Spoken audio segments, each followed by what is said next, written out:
Assalamualaikum warahmatullahi wabarakatuh. Banyak sekali pertanyaan jamaah, Ustadz kasih kami channel untuk kajian anak-anak muda. Di antara anak muda berasal dari Aceh, luar biasa, channelnya Maulizul Akbar Nak. Tonton, subscribe, like, share, komen. Assalamualaikum warahmatullahi wabarakatuh.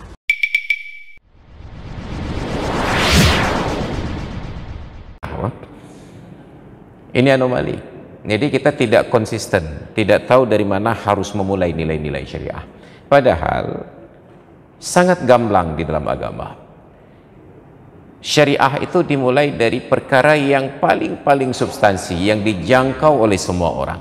Dalam sebuah hadis Nabi bersabda, "Al-imanu bid'un wa sab'una au bid'un wa sittuna syu'batan." Iman itu ada 70-an atau 60-an cabang. Ini ragu bukan dari Nabi, ragu dari perawinya. Fa'afdaluha, yang paling utama cabang iman, qaulu la ilaha illallah, adalah ucapan la ilaha illallah. Itu pangkal dasar keimanan orang yang sudah bertauhid. Itu derajat paling tinggi. Maka kita selalu berharap Allahumma ja'al akhira kalamina inda intihai ajalina qawla la ilaha illallah. Ya Allah, jadikanlah akhir kalimat yang terucap dari mulut ketika nafas keluar. Ucapan apa? La ilaha illallah. Itu kalimat yang selalu kita inginkan. Makanya orang Aceh ubi palih ratibnya gitu. Maka kata orang-orang tua dulu, orang Acehnya sembahyang wajib uro Jumat, sembahyang sunat ba uro raya. Maka masjid itu penuh di hari Jumat, sesak di hari raya.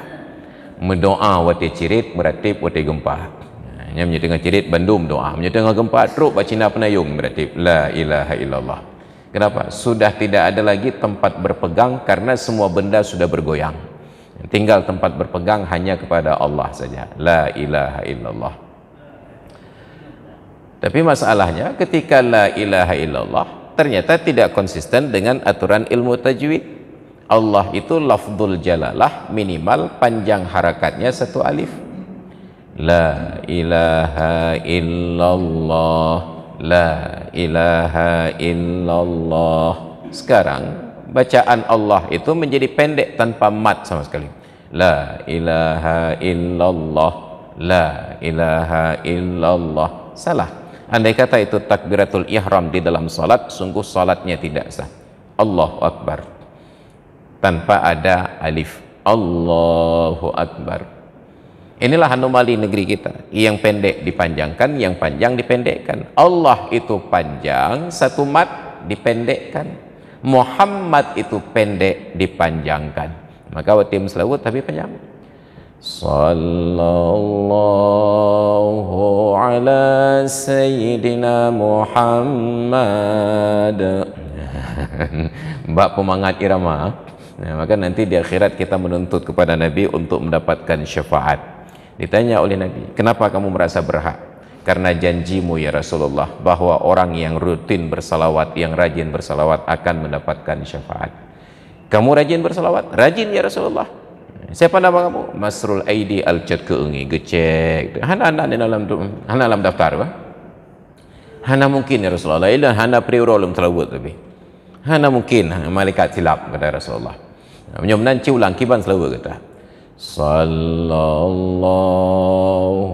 ala Sayyidina Muhammad. Oh kau betul. Kada depat padalah. Kamu tidak pernah bersalawat kepada saya. Kamu hanya bersalawat kepada seorang yang namanya Muhammad. Dan bukankah itu anda ya Rasulullah? Bukan, nama saya Muhammad. Hanya Muhammad yang panuk tak jengut berpanjang, Allah yang panjang tak berpanuk. Yang kenyambuk orang Indonesia. Maka uro raya Idul Fitri yang panuk ti uro tak pupri 3 Jumat. Uro raya Idul Adha yang panjang na uro tasyrik pun uro tak panuk pri tok ti uro. Baru ururah haji yang kali ikut baru panjang put urau nyan hek dah provokasi nyan baik bikin usaha MPU hanya berhabar tepuh. Saya yang provokasi Bapak PJ Gubernur dan PJ Sekda Pak Azwardi. dalam khutbah Jumat terakhir bulan Ramadan yang lalu di Masjid Raya Baitur Rahman, di atas mimbar hadir Bapak PJ Gubernur Bustami Hamzah. Kenapa kita di Aceh tidak mampu menghargai syariat walaupun hanya tentang hari-hari libur, hari besar. Hari tasyrik itu di dalam hadis, ayyamut tasyrik ayyamul akli wasyurbi wadzikri. Hari tasyrik adalah hari-hari untuk makan, untuk minum dan untuk berzikir, bukan hari kerja. Kalau Bali tanpa undang-undang khusus mampu meliburkan hari raya Nyepi, hari-hari rayanya sampai sepekan tanpa undang-undang khusus, kita diberikan kekhususan syariat Islam oleh Allah. Haik dapat pri orang Idul Adha, etna pa'a dia Allah. Maka begitu turun khutbah masuk dalam ruang imam, saya pertegas kembali kepada Bapak PJ Gubernur. Gimana Pak PJ? Dapat pri orang haji. Nyo Zan, awak Bali pri bukan dia haik. Berjalan waktu lewat bulan Syawal, lewat bulan Zulqa'dah, masuk bulan Zulhijjah. Tanggal 3 Zulhijjah belum ada informasi apa-apa tentang libur ditambah. Malam Selasanya saya unggah status di media sosial. Jadi hijab syariat. Jadi syariat Islam. Besoknya hari Selasa langsung headline. Pemerintah Aceh menambah libur sampai selesai hari tasyrik dengan diganti kerja hari Sabtu 3 kali. Dan hari Selasa tersebut ada acara serah terima jabatan Kepala OJK di Anjung Monmata. Saya diundang hadir karena saya salah seorang direktur bank. Saya pikirin hana bank, direktur bank dah. Bank yang hana pikir je. Karena di pesantren di bawah Najah ada namanya Bank Wakaf Mikro. Diundang cik. Begitu saya masuk dalam ruangan, disambut oleh kawan-kawan direktur bank yang lain dari BSI, dari Bank Permata dan lain sebagainya. Oh, lemah tak provokasi Ustaz. Itu sudah keluar headline serambi. Pemerintah Aceh tambah libur. Apakah apa lemah dalam kapri ya? Ya Ustaz, nyo baru pri yang lembaga lokal. Kamu yang vertikal hana pri lam. Oh, hana apa? Tak provokasi lam. Nyo berhasil tengah betul hak agen. Berjalanlah acara sampai selesai, bubar. Ketika akan pulang, saya berpapasan dengan Pak Azwardi. Saya jabat tangan beliau. Dengan tersenyum beliau katakan, "Ya Pak Ustaz, alhamdulillah provokasi ran kagedekan lepak PJ." Nyan ke Pak? Wate kagedekan lepak PJ jadi pri yang bahagia akan rancit. Walaupun Anda seorang PJ Sekda, tetap Anda seorang PNS yang wajib masuk kantor. Nyawate ke pri kan rancit lah Pak. Lempu faedah akan tu citan. Kagak Ustaz. InsyaAllah ke depan kita perkuat bukan hanya sebatas pergub tetapi menjadi sebuah kanun. Maka saya tantang anggota-anggota dewan itu sudah sejak lama. Haik ni fikir pepri pegak kanun undang-undang pepri urang raya haji purong. Itu sebuah kanun yang paling mudah yang tidak ada penentangnya sama sekali. Karena gubernur senang, DPR senang, pedagang senang, pegawai senang, orang Islam senang, orang kafir senang. Nyok kanun yang di sana senang, di sini senang, haik pegat. Makan pa'a dah. Untuk meliburkan saja. Alhamdulillah. Maka dimulai syariat itu dengan Islam yang pertama, dengan mengucapkan kalimat syahadat. Lalu apa batas minimal pelaksanaan syariat? Wa adnaha, dan cabang iman yang paling rendah, yang paling miyup, hana payah pakai runong, je tacok ngejaro, terjangkau oleh semua orang. Imatatul adza anit thariq, menghindarkan gangguan dari jalan. Tapi sayangnya imatatul adza anit thariq, frasa ini disalah terjemahkan oleh banyak mubaligh, tidak terkecuali dari mimbar Masjid Raya Baitur Rahman. Dipersempit artinya menjadi memindahkan duri dari jalan. Ratoh al-adza menjadi duri. Adza gangguan, bukan duri. Kalau durinya kacau artinya. Ketika Allah Ta'ala berbicara tentang orang perempuan yang menstruasi, yas'alunaka 'anil mahid qul huwa adza. Wahai Muhammad, mereka bertanya kepadamu tentang hukum menstruasi. Katakanlah menstruasi itu adalah al-adza. Anda jangan begah durau adza nah. Anda yang mau rinangnya durau debit. Bukan, al-adza kondisi yang tidak nyaman. Maka imatatul adza anit thariq, menghindarkan ketidaknyamanan di jalan. Maka seharusnya syariat dimulai dari ruang publik dulu, jalan raya. Kalau betul kita sepakat jalankan syariat Islam di Aceh, maka yang pertama dibenahi adalah arus lalu lintas jalan. jalan beluah-luah, jurung gampung bejit selisih kenderaan. Nyo Aceh Raya jalan sempit. Dah kalau rumah bebe raya bebe kapai na bino, jalan bebe jalan tikuh tu. Ingat kiban bahagia geduk bak jurung sempit menan motor na leboh sapoi rumah tapi tebit habis pikiran nyo lewat mahan macet petan. Tidak ada seorang pun pemimpin Aceh yang berfikir untuk memperluas akses jalan. Dia jalan batoh baru sahaja tsunami pegat. Sempit cik. Maka negara yang maju dan modern ditandai dengan akses jalan yang luas. Belum ada pemimpin Aceh yang mampu berfikir demikian atau yang mampu mengeksekusi. Makanya ke depan pilih saya. Kampanye juga. Fikir kan. Maka jalan kampung yang menyehanjit selisih kenderaan, apa yang terjadi? Yang terjadi berikutnya adalah selisih paham. Ketika ada dua warga kampung melewati jalur yang sama berpapasan, karena tidak mungkin berselisih kenderaan, akan terjadi selisih paham. Nyan mekreh-kreh urat teku, kena dakalan so yang turut so yang maju. Lalu kita menjadi masyarakat yang senang kenduri.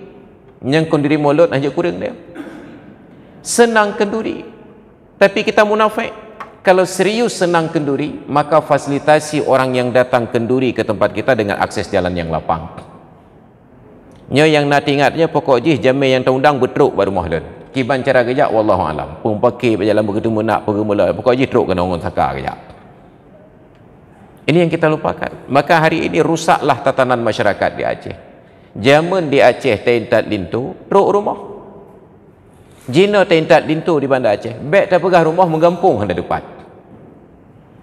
Pertanyaan ji, warga yang tinggal nyepat di kawasan Cendana yang tinggal nyepat di Lingke nyo kira-kira menyena warga itu nak pegah kenduri perkahwinan pat acara. Nah yang pegai kampung. Hana kedih Darussalam ke pegat ba Asi dan Daud, kenan ba Amel Catering, kedih ba Yusriyah, kedih Nanik Convention Center. Tentat lintu bet terpegah rumah gampung handruk. Kenapa? Karena tidak ada yang berfikir membuka akses jalan belapang, bejik pedang motor, bejik pegat teratak sebelah, bejik lewat kenderaan yang lain. Pegat rumah beraya pekarangan bacut nak. Kita tidak membuka akses ruang terbuka. Bandung tacor dengan beton, habis peng kena mentang. Ini contoh sederhana. Maka harus mulai kita kembangkan pemikiran orang Aceh harus punya lahan yang luas. Jika nanggro Inggris, nanggro di Eropah, mereka rumahnya kecil tapi lahannya luas. Itanya penget legap tapi orang sukses itu rumahnya berjarak 5 menit dari Masjid Raya Baitur Rahman. Mu tenah-tenah je belah tanah mahayu pekan. Ipat cok murah tanah ni belah. Maka ketika tanya musnah-senah pekan, gelis lawah hicok di Cina.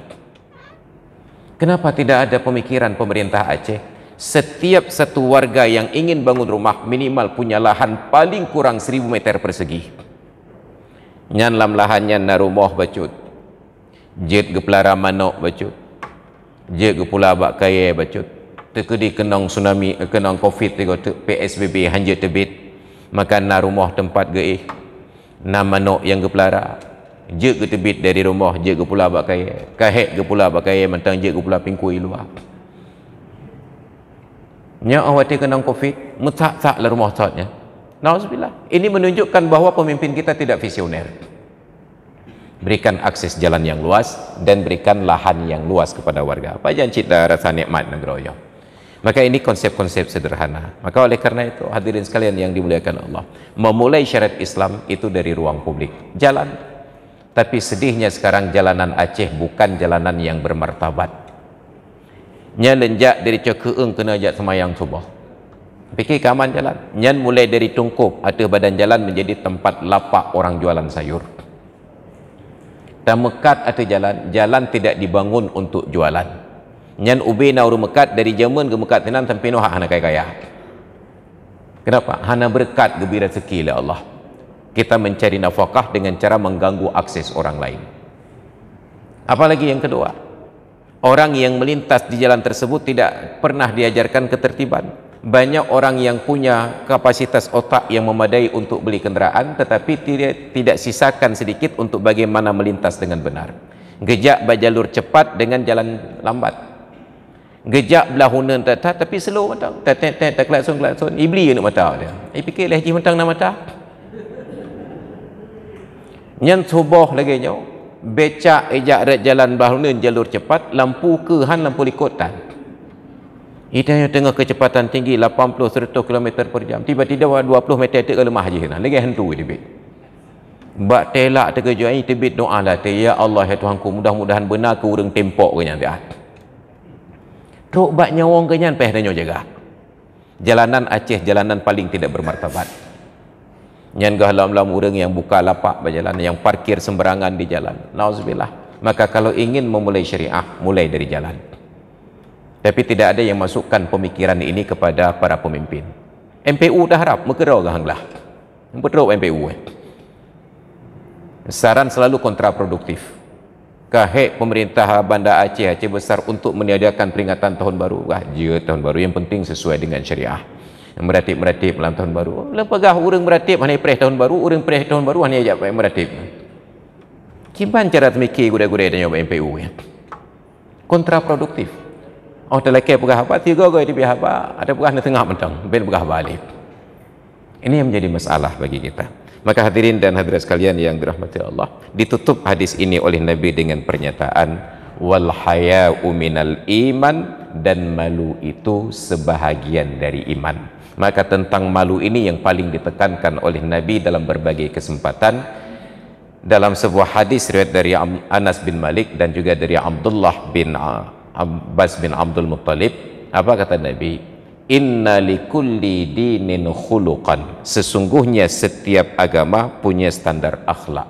Wa inna khuluqal islami al-haya, dan sesungguhnya akhlak Islam adalah malu.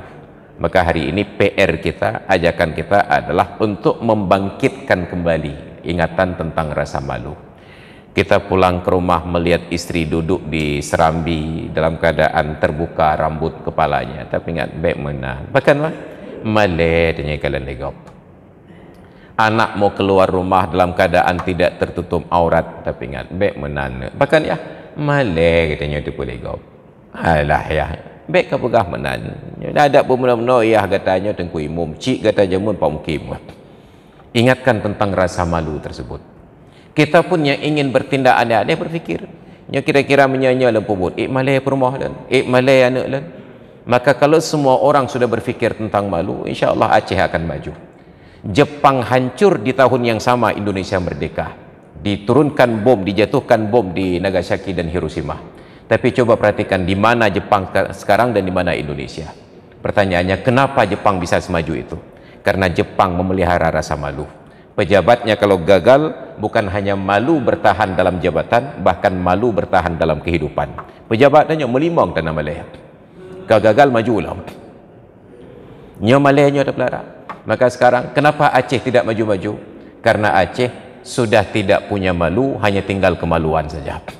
Hanya kenyataannya Aceh. Maka hadirin dan hadirat sekalian yang dirahmati Allah, mudah-mudahan itu menjadi pengingat untuk saya pribadi dan kita semuanya. Mari kita budayakan dalam rumah. Ingatkan saja nasihat tentang malu, baik menan malai katanya. Menyetruk jamek baik menan malai katanya. Hanya ci peglihi brohi luar tak bahkan truk jamek tak ada. Ampakan baik menan malai katanya. Maka selalu diulang-ulang malu sehingga malu itu akan kembali berdaulat. Baik hadirin dan hadirat sekalian yang dimuliakan Allah, demikian tausiah kita, provokasi kita di pagi hari ini, mudah-mudahan menjadi pengingat bagi kita semuanya. Lebih dan kurang mohon maaf. Hadanallahu wa iyyakum ajma'in. Assalamualaikum warahmatullahi wabarakatuh.